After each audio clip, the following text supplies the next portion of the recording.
Iskandal ni Senator Ping Lacson lumabas na. At eto, Pangulong Bongbong Marcos nakatanggap ng mahigit 300 million nung panahon ng eleksyon. At eto ang pinakamalupit, may 3 senador na panibagong kakasuhan at ituturo sa pamamagitan ni Manuel Bunuan. Nako mga banateros, mga kabiyaya, ito matindi itong mga pag-uusapan natin ngayon dahil alam nyo naman ngayon ay balitang-balita itong scandal ni Ping Lacson, na Senator Ping Lacson. Ano ba tong scandal na to dahil at bakit lumabas at napag-uusapan ito, mamaya tatalakayin natin yan. At ito, bakit ginawang witness si Manuel Bunuan? Ito naman pala yung dahilan. May 3 senador or mahigit 3 senador na mga hindi kayang hawakan sa leeg ng Administrasyong Marcos na maaaring ituro ni Manuel Bunuan para makasuhan. Ituro lang. Uso naman ngayon yan Diba? Kapag katulad niya, nila Alcantara, nila Hernandez, basta kung sino yung ituro ng mga yan, okay na kala Boying Remulla. Kaila Marcos Jr., okay sa kanilang lahat yan. So ito, at itong 300 million mahigit na natanggap ni Pangulong Bongbong Marcos campaign donation. Ito rin yung mga pag-usapan natin ngayon, mga banateros, mga kabiyaya. Siyempre, pasensya na kayo kung ganito boses ko. Medyo may trangkaso tayo ngayon, pangalawang araw na. At may mga iniinda pa tayong iba dahil sa mga hindi po nakakaalam, ako po ay may matagal ng bukol sa bandang ibaba. So hindi ko nasasabihin ko saan parte, basta malapit siya sa legs. So ngayon, pinaoperahan ko na to at naging okay naman, kaso bumalik siya ulit or may tumubo na naman ulit na panibago. Kaya kapag naglalakad ako ng gusto ay kumakaskas siya at sobrang sumasakit. Kaya hindi ako masyadong nakakasama sa mga ibang lakad ng Banateros Brothers. At eto ngayon, si Banat Bay ay may sakit din, may trangkaso. Mas malalay sa kanya dahil wala siyang boses. Kaya hindi nakakapag-vlog si Banat Bay. Kaya hindi rin siya nakakasama sa mga pinupuntahan ng Banateros Brothers. Pero ito ngayon, kahit pa paano, naging okay naman yung pakiramdam ko. May nagbigay sa akin ng gamot at ito nga, ininom ko na. At kaya medyo may sayos yung pakiramdam at naglakad-lakad tayo kanina para maging maayos naman yung ating maging maayos naman yung ating pakiramdam kahit pa paano ay pagpawisan. Ang pangin kasi ako, di ako sanay na yung lagnat tawag dito, binibaby. Kadalasan pag may nararamdaman akong trangkaso, inilalakad ko or nagpapapawis ako. Kaya hindi ko talaga siya hinihiga. So kanina nakadalawang beses tayo na paikot-ikot sa dito, sa malalapit lang kasi baka mamaya mawala tayo. wala pa naman akong Grab na apps, kaya dito nag-ikot-ikot tayo at ayun, kahit paano nagpinagpawisan at gumaang yung ating pakiramdam. So ito nga mga banateros, grabe itong mga pag-uusapan natin. Kamakailan lang ay naglabas din ako ng video ng 2 senador na may scandal video, may ek-ek video. Diba, natatandaan nyo yan? So, binigay ko naman yung site doon. Ewan ko lang, yung iba naging okay naman, napanood naman nila. Yung iba, hindi daw nila mahanap. So, bahala na sila doon. Basta at least ako sinabi ko. Ngayon, eto, may panibago na naman nga itong scandal ni Ping Lacson. So, ano bang scandal to mamaya? Pag-uusapan natin yan. At syempre, bago natin yan simulan, huwag niyo pong kalimutan na i-like, share, comment, and subscribe ang ating YouTube channel. Pipindot na lang din po yung bell button para lagi kayong updated sa ating mga video araw-araw. Pakidamay na rin po ang lahat ng Banateros Brothers, especially to Banat Bay, SMNI, at syempre yung mga iba pang mga vlogger na sumusuporta sa hadikain ng mga Duterte. So yung mga Banateros, marami tayong mga mapag-uusapan ngayon, kagaya na lang nitong yan, may kita nyo dyan sa ating screen. Etong ano bang pangalan nito? Si Mau Aplaska. Si Sergeant Aplaska ay tuluyan na pong tinanggal.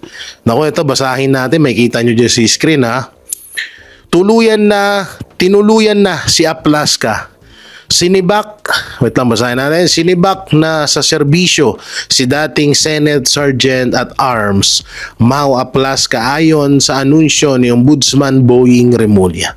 Sinabi ni Remulla na lagdaan na niya ang kautusan para sa pagpapatalsik kay Aplasca, ngunit hindi niya isiniwalat ang dahilan ng naturang desisyon. Grabe, no? Wait lang, lapit-lapit natin yung yung ating camera, no? Ang tindi, no? Biruin mo yun, ha? Porket hindi nila kayang makontrol itong si Sergeant Aplasca. Ito na, tinuluyan. At ang malupit pa dito, hindi man lang sila nagbibigay ng sapat na detalye kung bakit nila sinibak sa pwesto itong si Sergeant Aplasca. Pero huwag kang mag-alala, Sergeant. Isa ka sa mga talagang hinahangaan ng bawat Pilipino ngayon dahil sa ginawa mong tama nung panahon na na may kaguluhan sa Senado. Oh, grabe, no? Tindi talaga. Kahit sino talaga pwede nilang pwede nilang walang yain basta pag hindi sumunod sa kanila, no?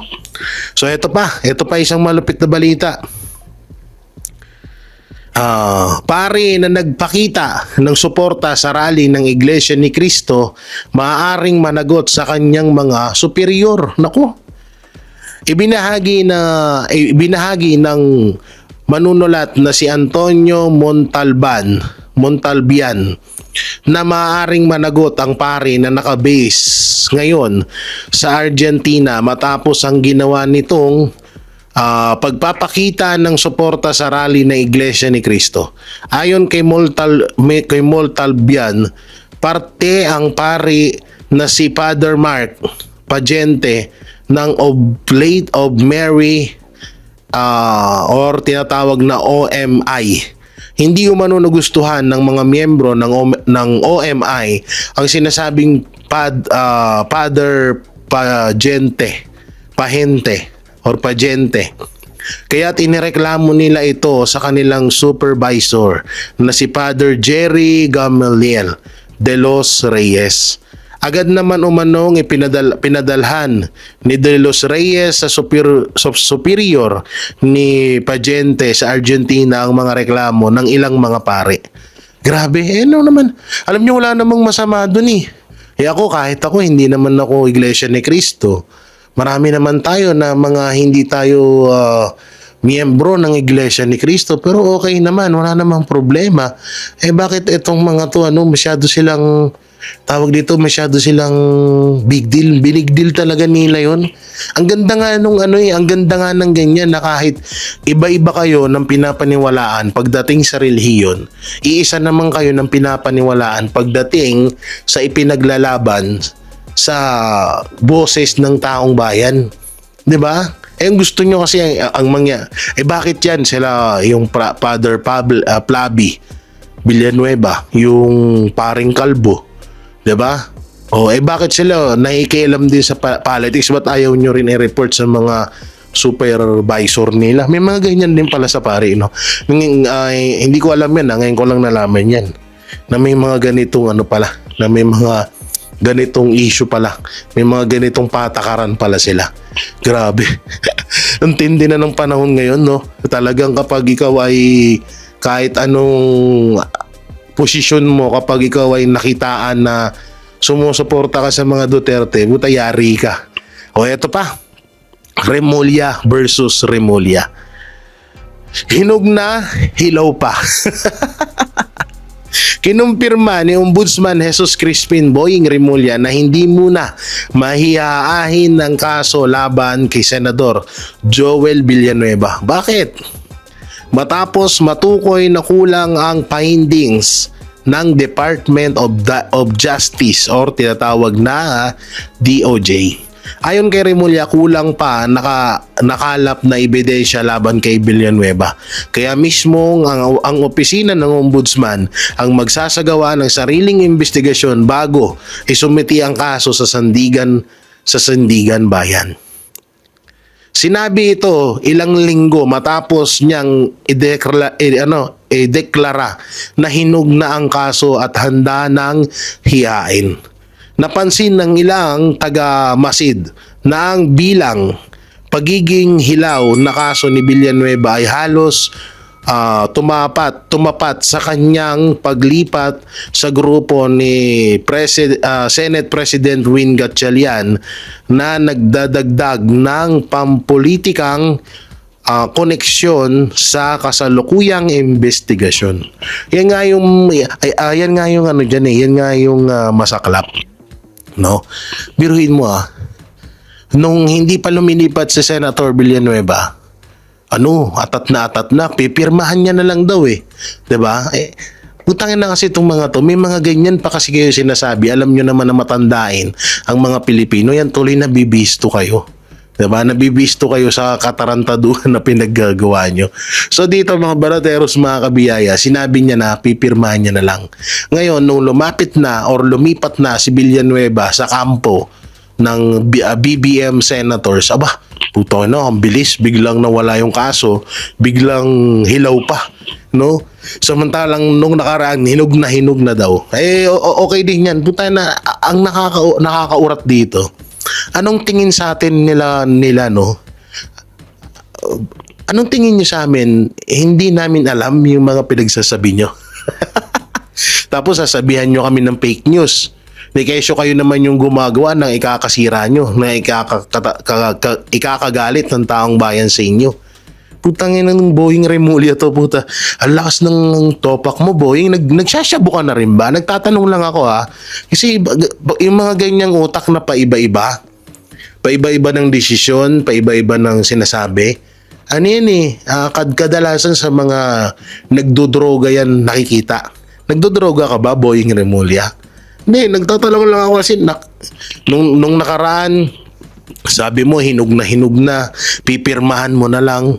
So ngayon biglang kulang pa yung ebidensya, hindi pa hinog, hilaw pa yung kaso. So anong gusto mong iparating na tanga-tanga kami na para ibaliwalain namin yung una mong nasabi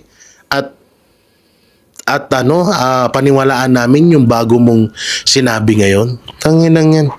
Speaking of Boying Remulla, ito pa. Basahin natin. Pilit na pilit ang plunder, Attorney Perdy Topacio. Kinwestiyon ang kaso laban kay Senator Rodante Marcoleta. Kinwestiyon ng PDP Laban Deputy Spokesperson Attorney Perdy Topacio ang legalidad at basehan na sinampang kasong plunder laban kay Senator Rodante Marcoleta. Kaugnay ng issue ng kanyang umanong hindi dineklarang campaign contribution.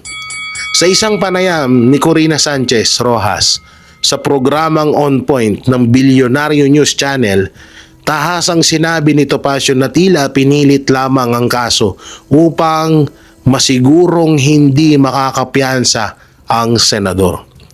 Batay din sa opisyal na oath graphic na may kita sa kalakip na larawan na pilit mariing na inihayag ni Topacio.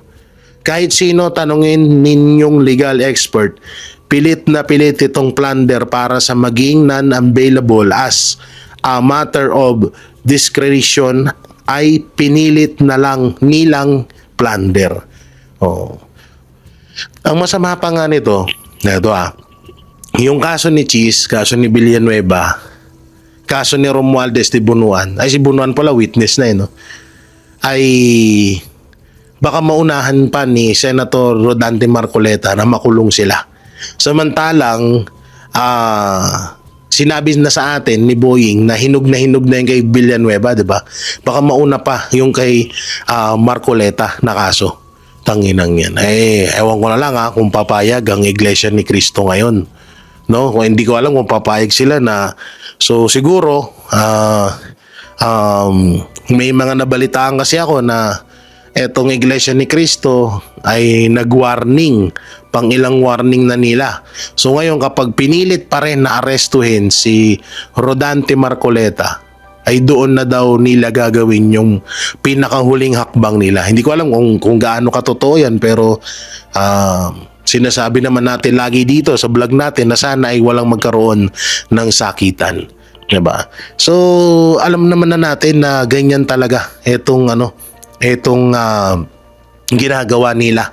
No, talagang obvious naman na kaya lang naman nila tinututukan itong mga senador na maaring humadlang sa impeachment ni Vice President Sara Duterte. So eto, may malupit tayo na balita, no. Eto nga. Huwag tayong maging balat sibuyas sa gobyerno, sabi ni Senator Robin Padilla. Magkahalo ang payo at saway ni Senador Robin Padilla kay PCSO Yusek Claire Castro matapos pumalag ito sa mga relihistang Pilipino sa umano'y sumunod sa kanya sa Vancouver, Canada. Sinabi ni Padilla si Castro na huwag maging balat sibuyas dahil hindi kabastusan ng kilos ng mga Pilipino sa Canada. Aniya bahagi ito ng kanilang karapatan upang ipahayag ang kanilang saloobin. Pinili natin ng trabahong ito kaya tanggapin natin lahat ang pang-aalipusta dahil ang bayan ay biningit na natin sa kawalan. Dagdag ng senador na nagbigay diin sa kahalagahan ng pagiging bukas na opinyon ng publiko kahit na ito ay critical. Hindi sa totoo tama doon si Senator Robin Padilla. Ang dami kasi ngayong balat sibuyas talaga ng mga kapag halimbawa may issue. Tapos ikaw magtatanong ka lang, kinabukasan sabihin, delete mo na yung post mo, kakasuhan kita. Maraming ganyan talaga. Lalong-lalo na to sila, ngayon, yung mga nagkakaso, sino ba yung panay kaso dyan?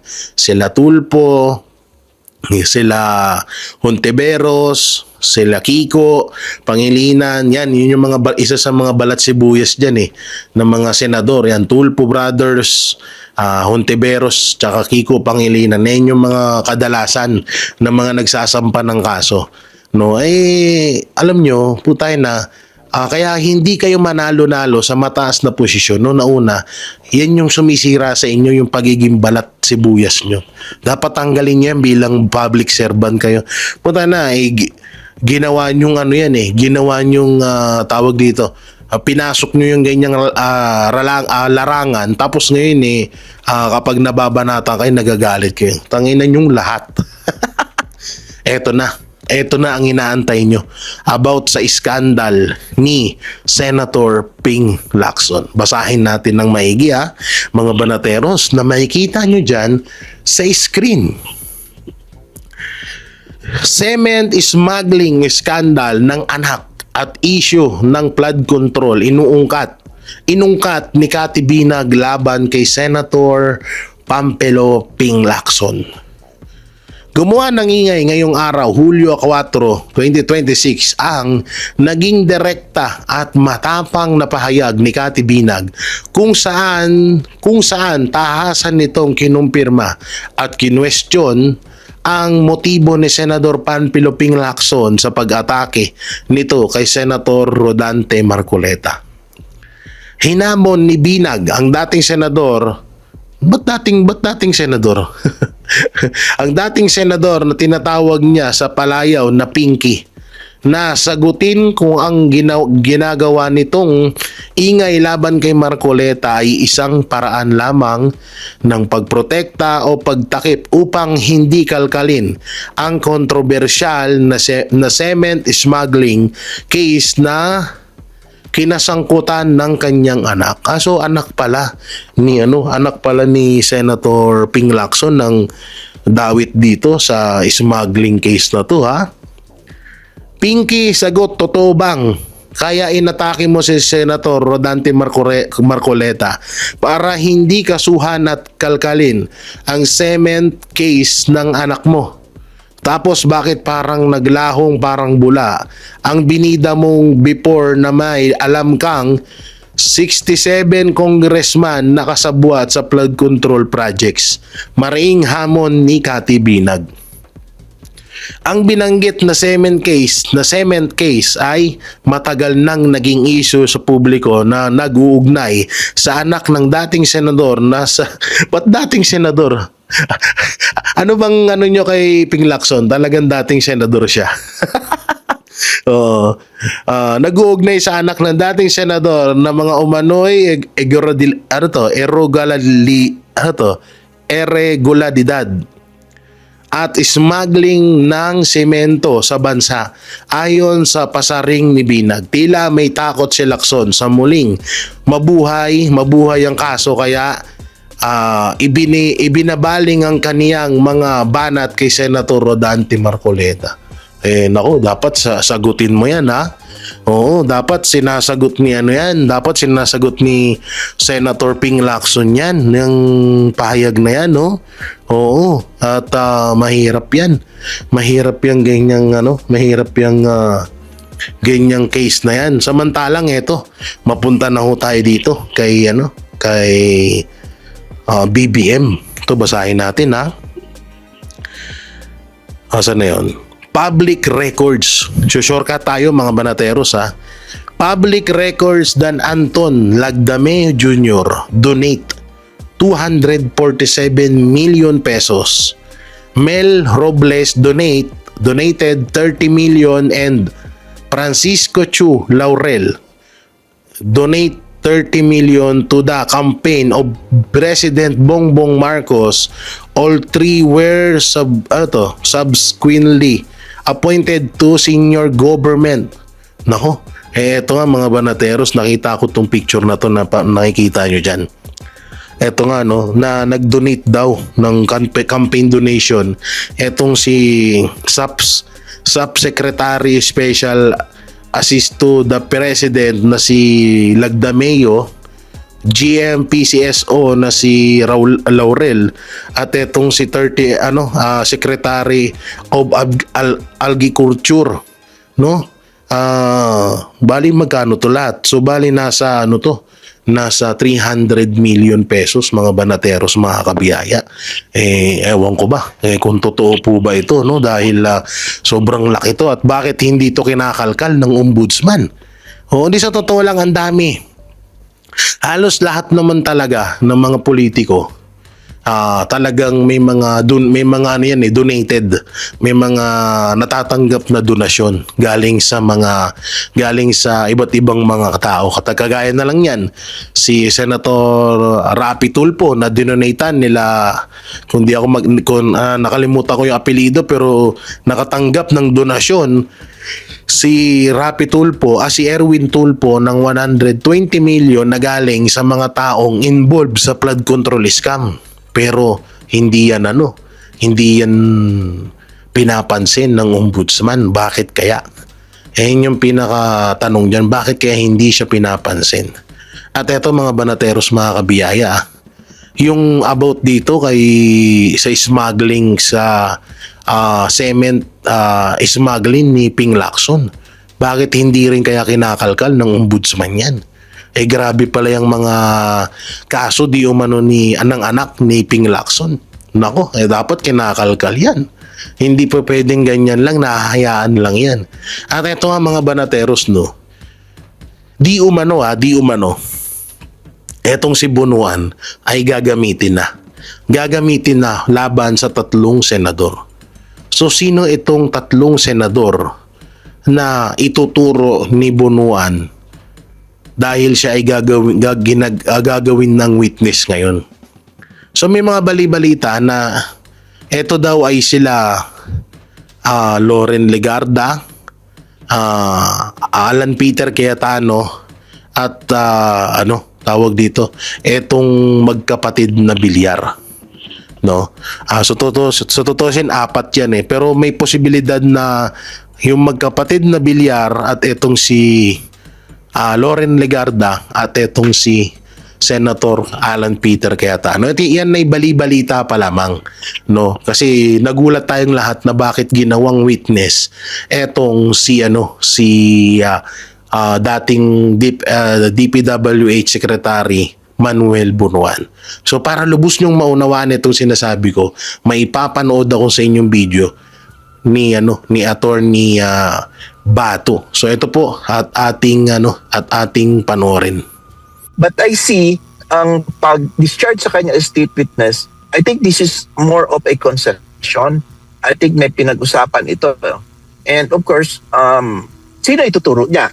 Yan ang question. Kung ituturo lang niya yung dapat nasabihin nila na ituro o hindi talaga isali yung mastermind. No? So, it remains to be seen. No? Magkaroon ng motion, magkaroon ng opposition ang the other ang on defense, and then probably magkakaroon ng hearing po yan, no, to determine whether or not he is qualified to to be discharged as a state witness for the government. Po, kung kayo po'y naniniwala, at marami ding mga legal expert na naniniwala, parang ano ito may mali dito. Ano po yung pananagutan ng mga gumawa nito? Meron ba? Or Yes. pwede rin kasing Yes. nag-file lang para alam naman nila na matatalo. Halimbawa, no, pagpalagay natin, matatalo din naman yan. Pero at least mahaba-haba yung gugugulin Yes. na panahon. Meron bang parang rest back sa kanila? Kasi dapat matigil itong mga ganitong klase ng panggigipit na kung mapatunay na nawe-weaponize lang sila. Marami po, no? Marami pong kaso na ma-file yan. Of course, una, si Boying is an impeachable official. So, impeachment at the same time. Kasi it might be considered as a culpable violation of the Constitution, no? At saka betrayal of public trust itong ginagawa niya. Kasi when you try to do your job, no? In my opinion, na parang in favor or para i-push itong ganito mga issue, then you are not no longer following the law. You are technically bending and twisting it in your own favor and interest, right? So, interest na kinakampihan.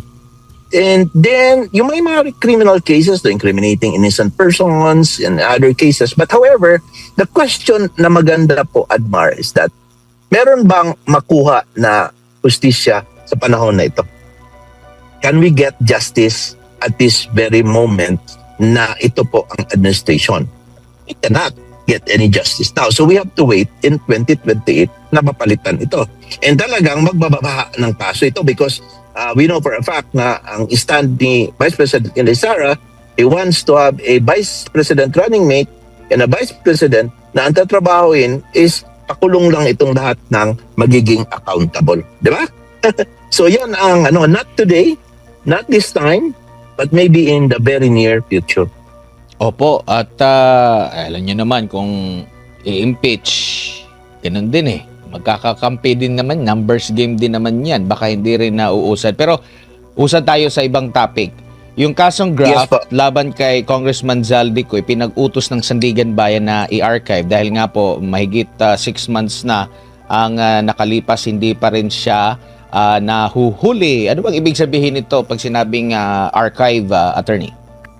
Ibig sabihin po is that i-keep lang sa dockets nila at hindi matutulog mo na until such time na ma-arrest po yung akusado. Kasi kaya nga sabi natin kanina is that the only way for the court to move on with that particular case if it can acquire jurisdiction over the person of the accused. And there are 2 instances by way of voluntary surrender or yung arrest by the accused. No? Arrest of the accused by the arresting officers. No? And he will be brought to the jurisdiction of the Sandigan Bayan. That's the only way. So hindi man lang nagawa. Kasi nga, ang raming na mga sabi is that hindi naman nag-e-effort ang government na patalagang hanapin siya at hulihin. Di ba? So, ang nangyari is that andun siya nakatago. No? So there are no efforts. No? And sinasabi nga ng iba, but there are no efforts because it would be difficult if mahuli nila si Zaldico at baka maraming isusabi tuloy, madadamay sila. In fact, kung nakikita mo sa video ni Zaldico, pag sabihin yung lahat, damay po hanggang po sa ating presidente kasi he was quoted there, no? As part of this grand conspiracy dito sa flood control anomaly. Sinabi yun ni Zaldico doon sa kanyang video, no? So, ibig sabihin, kung ako, I might as well not arrest him. I will not as well, might as well extradite him. Magtulong ako sa Interpol. I will not. Biya ako na lang muna siya hanggang lumipas ito. Because it would be detrimental to this particular administration. Ang daming madadamay. You know, for a fact that he was the chairman of the appropriations. Siya po ang talagang isa sa mga pasimuno o matawag nating mastermind na nag-distribute ng pera. Laglagan ito, pakulong siya. Damay ko na kayo lahat. Diba? Parang ganun na nangyayari. So, they are afraid. And they are very conscious na dapat hindi yun maka-testify si Saldico. In fact nga, sa Blue Ribbon, meron nga ugong-ugong na may chance daw na mag-participate, no? That's remains to be seen, pero ang problema is that hindi naman hawak nila Alan Peter Cayetano ngayon itong Blue Ribbon. So maganda sana yung time ni Pia Cayetano and subcommittee si Marcoleta, because the fact na nandoon na yung lawyer, it appears na parang ready na yata mag-submit ng apostillized affidavit si Saldico, no, para mag-participate. So yan ang tingin ko, yung pag-archive po niyan, talaga it is a process, a procedure, but hindi ibig sabihin na walang kaso niya kasi na-file na po yun, at saka ma-activate lang po ang kaso niya ulit kapag mahuli po siya or mag-surrender. Oo, dahil pa nga sa issue na yan kay Zaldico doon sa Czech Republic, mayroon ng bagong ibig sabihin ng nahuli. Oo, courtesy of Yusek Claire na nahuli. Pero dito tayo sa ibang issue dahil yung kampo po ni dating Speaker Martin Romualdez sabay pumalag nung marinig nila na gagawing state witness ito pong si Secretary Bunoan na for sure magkaibigan ito dati. Pero sabi niya dito ng tagapagsalita ni Romualdez na si Fajardo, Attorney Fajardo, si Bunoan daw ay pinaka-polluted at very biased na testigo at siya umano ang may pinakamalaking pananagutan sa naturang usapin. Anong masasabi niyo po dito, Attorney? Of course, kahit sino naman. Ako nga nagalit ako nung nalaman ko na magiging kumbaga parang state witness, i-discharge siya, no? But before that, para sa kalaban po ng ating mga kababayan, Admar, is that there are two ways kasi para maging state witness, no? The first one is yung batas natin, if I'm not mistaken, Republic Act 6971, no? Wherein yung state witness, pwede po siya i-discharge before the filing of the case in court, no?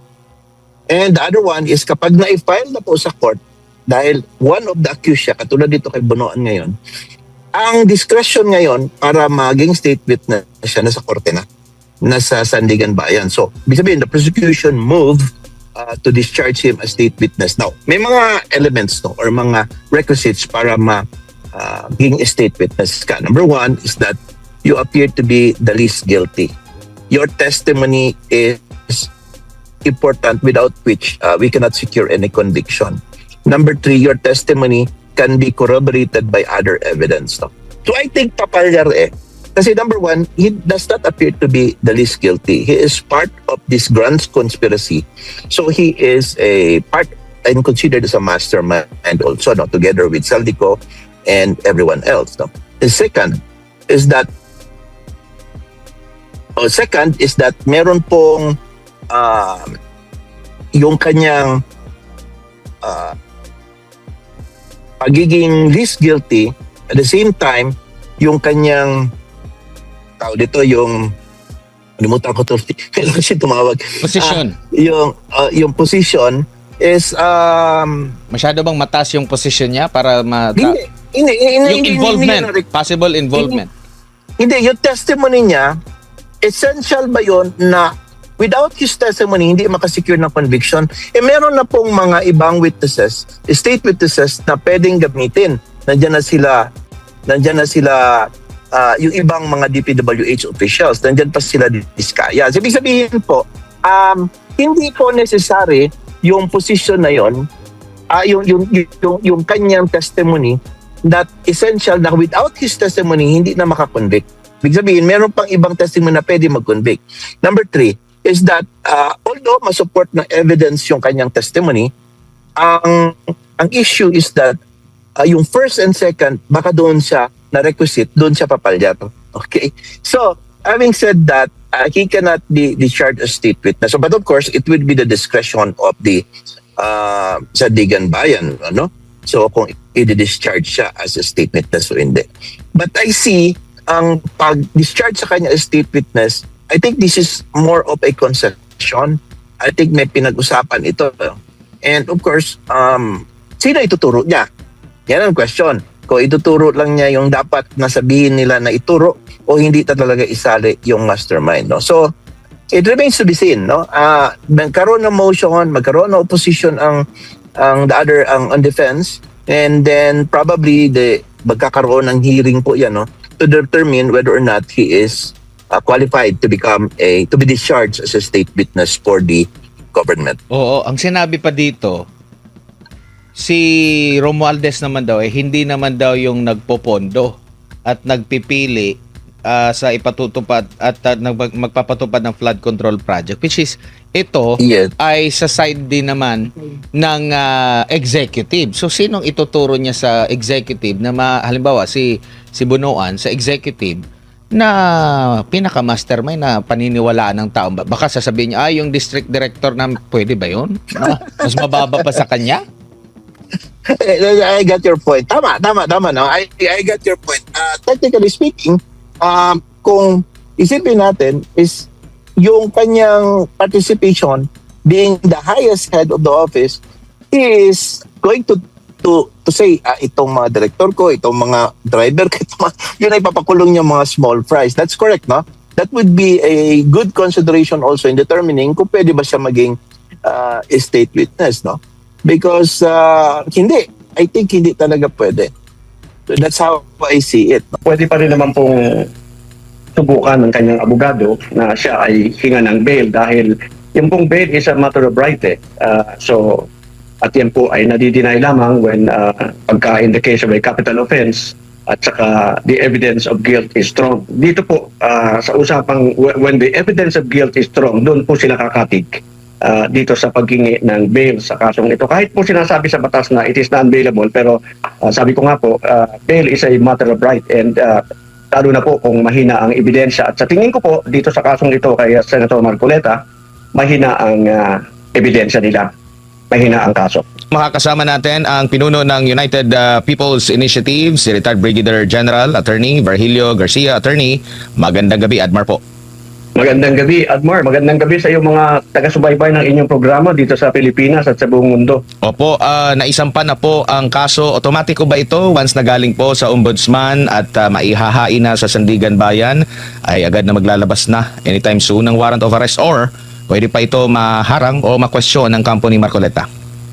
Maglalabas na po ng warrant of arrest ang korte at magkatapos po merong gagawin yung kanyang abogado para siya ay mabigyan ng ito po kasing kahit na non-bailable itong plunder, pwede pa rin naman pong subukan ng kanyang abogado na siya ay hinga ng bail dahil yung pong bail is a matter of right eh. So at yan po ay nadideny lamang when pagka in the case of a capital offense at saka the evidence of guilt is strong. Dito po sa usapang when the evidence of guilt is strong, doon po sila kakatig dito sa paghingi ng bail sa kasong ito. Kahit po sinasabi sa batas na it is non-bailable, pero sabi ko nga po, bail is a matter of right, and lalo na po kung mahina ang ebidensya. At sa tingin ko po, dito sa kasong ito kay Senator Marcoleta, mahina ang ebidensya nila. Mahina ang kaso.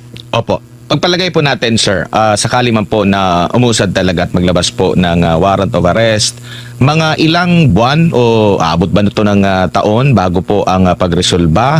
Kasi alam natin ang darating na po sa darating na po na Lunes ang pag-uumpisa ng impeachment trial. Marami talaga ang manghihinayang, considering isa si Senador Marcoleta sa mga maraming bumibilib sa estilo ng kanyang pag-imbestiga, pagtatanong, lalo na sa mga usaping legal attorney.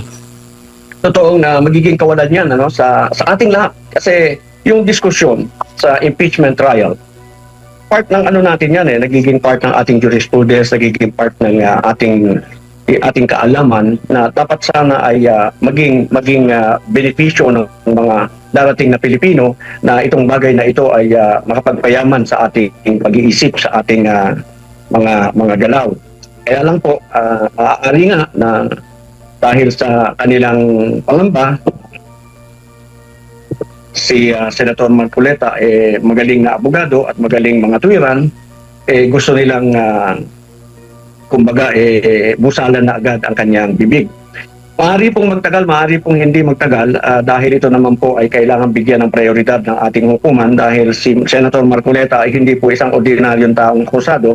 Siya po ay isang senador at sa ngayon po ay may mahalagang katungkulang ginagampanan ng Senado. Ito po ay first impression, ngayon lamang po ito nangyari at maaaring ma-enrich ang ating jurisprudence dito sa pangyayaring ito. Maaari pong bilisan nila ang kanilang pagdinig at sila ay magdesisyon agad whether or not to grant him temporary liberty even during the hearing of the impeachment trial lamang. Opo, marami sa ating mga mapanuring mga kababayan talagang iginigiit na merong selective justice lalo na sa mga pangyayaring ito, pero tinatanggi ito ng gobyerno. Pero ang napansin nila, yung bakit nila nabanggit na merong selective justice? Kasi yung sinasabing hinog na noong paglipat ng ibang partido, ibang faction, biglang naging hilaw yung kaso, no? Pero itong hindi hinog, kumbaga hinog sa pilit kasi kinalburo, yun ang talagang umusad po. Ito po sa issue po ni Senador Marcoleta kumpara doon kay Senador Joel Villanueva na naalala ko noon ay talagang ipinagmalaki pa ng ombudsman within 2 weeks. Pero last May pa yun na nabanggit. Pero ngayon biglang galing sa pagkahinog, parang nawala pagkahinog, attorney. Kumbaga sa bomba nagmintis. Ganito yun maliwanag yung selective justice. Hindi maikakaila yun dahil kung ikukumpara mo, ako ihahambing ko yung kaso ni Senator Marcoleta sa kaso ni Senator Jude Escudero. Yung kay Senator Jude Escudero Cheese. at yung sa kanya parehas merong campaign donation. Cheese Escudero Yung po. nag-donate kay Senator Jude Escudero, Attorney, kontatista. sino pong Jude? Ang tawag ko kasi kay Cheese Jude kasi Jude. ayaw daw niya ng Judas. Di sabi ko, hey Jude. Hey, Jude. Okay po, tuloy po. Tuloy, attorney. So, itong kay Senator Escudero, ang nag-donate sa kanya ng campaign fund, kontratista. Okay? Itong nag-donate, assuming this is true, hindi ko ina-assume na it is true. I am not assuming na meron talagang 30 million na ibinigay si ex-Congressman Mike Defensor. Ina-assume lang natin na nagbigay nga siya ng 30 million. Si Mike Defensor hindi kontratista. Si Mike Defensor does not have any business with the government and does not have any business transaction with Congressman Marcoleta, then Congressman Marcoleta, who just happens to be a friend who he wants to help. Itong dalawang ito, maiko-contrast mo. Inuna nila yung kay Senator Marcoleta, yung kay Senator Jude Escudero, nung lumipat, hindi na nila itinuloy. So kung selective justice ang pag-uusapan natin, maliwanag na merong selective justice dito sa pamahalaan na ito. Opo. And suma total, pag papakialaman na naman yung threshold para ma-convict ang isang impeachable official, ito talaga'y sukdulan na ba, attorney? Alam nyo yung threshold, wala akong pangamba doon, hindi nila pwedeng pakialaman yun Hindi sila isasalba ng Abilino versus Cuenco sa kanilang pangangatwiran dahil sa Abilino versus Cuenco, isa lang ang desisyon doon na napakalinaw. Doon sa main case at doon sa motion for reconsideration, yung selection ng Senate President is a political question, period. All the others are mere discussion, expression of opinion ng mga justices na kasama doon sa nag-usap, na nagbotohan doon sa kaso na yon. But it did not form part of the decision of the court. Isa lang po ang decision doon. It is a political question na hindi nila pwedeng pakialaman. Ipinaliwanag lang po ng Korte Suprema doon sa Abilino versus Cuenco na ang quorum talaga is 13. No? Expression lamang ng isang justice, yung ikaw ay abroad and you cannot be reached. Yung isa ay may sakit therefore hindi makakaboto kaya binaba sa 22. But then again, that was not sustained by the court. Hindi yun na-sustain, hindi yun kasama sa naging parte ng decision ng Korte Suprema. No, those are, ang tawag namin doon, obiter. Hindi siya parte ng decision na nabanggit lamang. They mentioned in passing, but it does not hold water at all. So, hindi pwedeng galawin yung 24. Maliwanag po yan. Kahit na sabihin natin, kasi ang wording ng 1935 Constitution ay ganito at ang wording ay ng 1987 meron ng all. They both mean the same actually when you read it and you examine it. they both mean the same. Yung all sa 1987 is actually a surplusage because hindi mo kailangan ilagay yung all. Kaya lamang, dun sa matter of style, sinabi nila, it's better to be clear. So, in-specify nila yung all. But there is no distinction between the provision of the 1935 Constitution and the 1987 Constitution. It's just a matter of style. So, they cannot touch the denominator. 24 at 24 yan because there is no vacancy in the Senate. There can only be vacancy in the Senate if a senator dies, if a senator resigns, if a senator is expelled by 2/3 vote. Yun lamang po para magkaroon ng vacancy para maging 23 o 22 as the case may be. Pero hanggat wala yung pangyayari na yun, 24 po ang denominator. And the quorum will be 12 plus 1 is 13. Ngayon, ang isa pong hindi nila nakukonsidera doon sa kanilang gustong gawin, actually suicide yan eh. Pag binaba mo yung denominator, therefore pababa ang quorum, bababa din yung number of votes to acquit. Huwag nilang kakalimutan na pagkatapos ng presentation ng prosecution ng kanilang evidence, may karapatan ang depensa na mag-file ng demurrer of evidence. Motion to dismiss po yun on the ground that the prosecution failed to prove the guilt of the accused beyond reasonable doubt. Opo. And they need less vote to acquit the accused. Yun. So, hindi po ako worried doon sa pagbaba ng denominator dahil hindi po sustain yun. Ngayon, kung ibababa nila, edi sige, maganda rin po dahil then we have a ground to elevate the case to the Supreme Court, in which case that whatever decision they will come out with, hindi po yan magiging enforceable right away. We Opo. will wait for the decision of the Supreme Court for it to become final. Opo. Dito naman po sa posibilidad na umabot ng hanggang susunod na taon ang trial. Sa tingin nyo, okay pa ba ito? Alam nyo po, baka malagay sa alanganin din yung paghimay natin sa budget for tinatawag nila nga na election budget kasi mag-uumpisa na yan during last part ng taon for 2027 at sinasabi na ang impeachment lalagpas baka hanggang January February ng 2027. Alam mo, itong lahat ng nangyayaring event ngayon is a very clear manifestation of their fear. Wala na silang ang focus na lamang nila is getting rid of the Vice President. They just want to eliminate the Vice President because pag si Vice President umabot sa 2028, siguro. Ay nako, yung gagawin nila ngayon sa trial na to sa plunder. Okay ako dito eh. Kasi yung gagawin nila dito, gagawin natin sa napakarami sa kanila. Dahil sila ang nagsimula nito, sila ang nag-set ng president na ganito. Pagdating ng turn nila, then we will apply the same to them. Kasi, plunder. Eh di, sige, gusto nyo ng ganyang usapan, ganyang klaseng pag-maniobra ng plunder, eh di sige, mag-set kayo ng president. And then we will do the same when your turn comes. Mas marami kayo. Opo. Eh, okay ako dyan. Because si Senator Marcoleta hindi yan papasok sa plunder. Maniwala ka sa akin.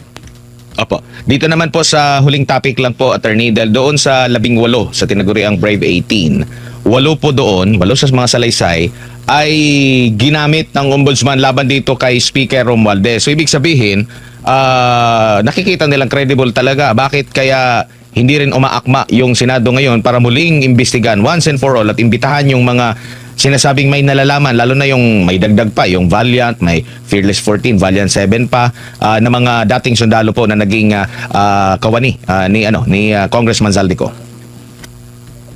Ayun nga yung ano ba yung sinasabi nila na merong tinitignan at merong tinititigan. Hirap na hirap sila doon sa mga kaalyado nila na isa lang dahil pagka merong, kasi yung kanilang tightness is only as strong as the weakest link. May isa lamang bumigay dyan, kaya ayaw nilang pabalikin si Saldi because Saldi was and is that link already na pwedeng maglabas ng lahat ng nalalaman niya. And actually, kung talagang naghahanap ka ng state witness, si Saldi lang ang pwede. Pwede rin si Speaker Romualdez, pero patunayan niya muna that he is not the most guilty para siya ay magamit na state witness. So, yun ang problema ng present administration ngayon. Sabi mo nga kanina, selective justice. Talagang namimili lamang sila ng kanilang pupuntiryahin. Kasi kung hindi sila namimili, marami na dapat nakasala ngayon. Yung mga pinapangalanan ng mga whistleblower, dapat yun ang mga tinatawag. Opo. Siguro, panghuli na lang, General, mensahe na lang po sa ating mga kababayan. Alam mo, gusto kong pag-usapan natin yung plunder ni Senator Marcoleta eh. Sige po, ano pang may dadagdag niyo po doon na attorney? O marami. Ganito yun. Una muna, pag-usapan natin for proper perspective yung definition ng plunder. No? Yung plunder kasi is any public officer who by himself or in connivance with members of his family, relatives, affinity by consanguinity, relatives by affinity or consanguinity, business association, subordinates, etc., amasses, accumulates, or acquires ill-gotten wealth. Okay? Through a combination or series of overt or criminal acts defined in Section 1D nung batas. Yung Section 1D napakadami. No? So para sinabi mong ikaw, para makakumit ka ng plunder, kailangan meron kang series, inulit-ulit na pangyayari o kaya a combination of meron mga six instances dito that the acquisition of the ill-gotten wealth was through misappropriation, conversion, misuse, malversation of public funds, or range of public treasury by receiving directly or indirectly any commission, gift. Actually, nakasenter sila dito sa gift doon sa kaso ni Senator Marcoleta. Share, percentage, kickbacks. So that there are other illegal or fraudulent conveyance or disposition of assets by obtaining, receiving, accepting directly or indirectly any shares of stock or equity, by establishing agricultural, industrial, commercial monopolies, or by taking undue advantage of official position, authority, relationship, connection to influence to unjustly enrich himself or themselves at the expense and to the damage and prejudice of the Filipino people and the Republic of the Philippines. So, pag sinabi mong kombinasyon ng anim or series, ulit-ulit mo. Yung kay Senator Marcoleta, ang sinasabi ko kanina, assuming the 30 million is real, kailangan pa nilang i-prove na mayroong ulit-ulit kasi doon sila nag-concentrate. Ang concentration ng demanda nila, in my opinion, is concentrated on the gift, yung ibinigay na campaign fund ni ex-Congressman Marcoleta. Ex-Congressman Defensor. Opo. Okay. This is assuming that it was truly given and it truly exists. Kasi kaya ko sinasabing I assume na yan ay totoo, kasi kaya ako naniniwalang hindi yan totoo kasi unang-una wala yan sa salin ni Congressman Marcoleta. Pangalawang wala yan sa sose ni Congressman Marcoleta. So that fact cannot be established. Kung sinasabi nila, nag-confess ka, kailan siya nag-confess? Doon sa interview. Kung sinabi niya, kami dalawa nang iinis lang, tinitingnan lang namin kung saan papunta ang mga investigasyon nila para maipakita lalo sa taong bayan kung anong klaseng pamahalaan, anong klaseng ombudsman meron tayo. Opo. So, then again, sinasabi ko, kaya makakalusot siya. Wala itong plunder case ni Senator Marcoleta is because in all criminal proceedings, parang criminal proceedings na rin ito you have to prove the guilt of the accused beyond reasonable doubt. Kailangan mo mag-present ng evidence. Doon sa hearing sa bail, they have to present evidence that the 30 million exists. If they cannot produce evidence that the 30 million exists, assume natin na yung dalawa lamang totoong binigay. 45 million lang yun. 75 kasi yung total. Wala pa rin plunder. So, ang tingin ko, kung bibilisan lamang nila, pwedeng umabot si Senator Marcoleta. So, yung kaya gusto ko lamang pag-usapan kasi kanina mayroon akong sinabi ko, walang plunder. Tapos kinumpara ko yung kaso ni Senator Marcoleta kay Senator Escudero. Yung kay Senator Escudero, problema niya na yun. Pero ang sinasabi ko, yung kay Senator Marcoleta, mahirap assuming na totoo yung 30 million, kailangan pa rin nilang ipakita na mayroong combination or series of criminal acts committed dito sa anim. Or ulit-ulit nila yung isang number. They still have to show that. But first and foremost, they have to prove that the 30 million that was allegedly given is real. Opo, tsaka pag may nagbigay, dapat may kaukulang kapalit para ma-qualify din doon, General. That's correct. Yun yung kaya nga sinasabi ko, nakakonsentrate sila sa gift. Okay. Yung gift kailangan konektado doon sa merong pecuniary benefit. Napala. May benefit. Kung may napala ba, opo. Oo. Anong kapalit? Hindi naman siya kontratista. Yung maliwanag na pwede mo ma-establish na may pecuniary benefit, yung kontratistang nag-donate kay Jude, kay Escudero, kay Senator Escudero.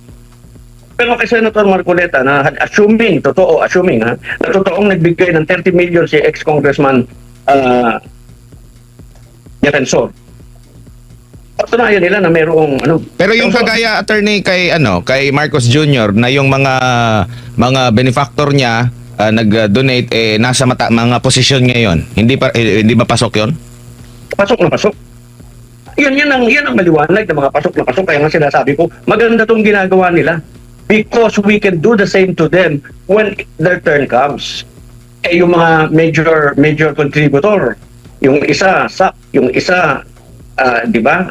Magaganda mga posisyon eh. See? So, because sila yung nagbigay ng campaign donation. Bakit sila pwedeng tumanggap, hindi sila kinakasuhan? Bakit hindi pinapayla ng impeachment on that ground? See? So, ito yung mga bagay-bagay na ano. Kaya sinasabi ko, maraming congressman, maraming senador, harap sa ombudsman sa susunod na kabanata ng ating politika. So yun ang ganda ng mga pahayag na binitawan nito nila retired General Garcia at ni Attorney Bato mapatungkol dito sa kaso ni Marcoleta, ni Senator Marcoleta, at dito sa maaaring gagawin or ipapagawa dito kay Bunuan. So sino kayang, ako malamang sa malamang yung 4 talaga o kaya yung 3. Cayetano at yung magkapatid na Villar. Malamang sa malamang. Kay Senator Robin kasi, wala silang masyadong masisilip kay Senator Robin Padilla, kundi yung dating kaso lang ni Senator Robin Padilla yung kanilang masisilip at yung sinasabing pagpatakas daw kay Senator Bato de la Rosa. So pwedeng gano'n na baka kasuhan nga talaga nila o baka ituro. Kaso kung sa pamamagitan ni Bunuan, medyo malayo etong si Senator Robin Padilla.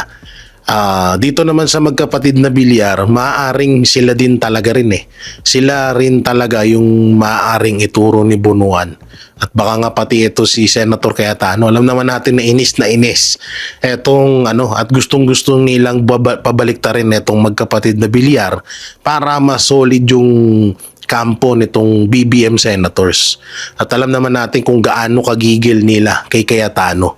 So yung mga banateros, mga kabiyaya, ano pong maikukomento nyo ho dito sa maaaring gawin ni Manuel Bunuan sa ibang mga senador na hahadlang sa impeachment laban kay Vice President Sara Duterte, at dito sa halos 300 million na donation campaign dito kay BBM na bakit hindi siya nasasampahan ng plunder case. At dito rin po sa iskandal ni Senator Ping Lacson. Ano pong may kukomento nyo? I-comment nyo lang po dyan sa baba at ating babasahan. At syempre, don't forget to like, share, comment, and subscribe sa ating YouTube channel. Pipindot ng di po yung bell button para lagi tayong updated sa ating mga video araw-araw. Pakidami na rin yung join button at super thanks natin niya. So yun, maraming salamat. Ingat po kayo palagi. God bless and peace and bye-bye.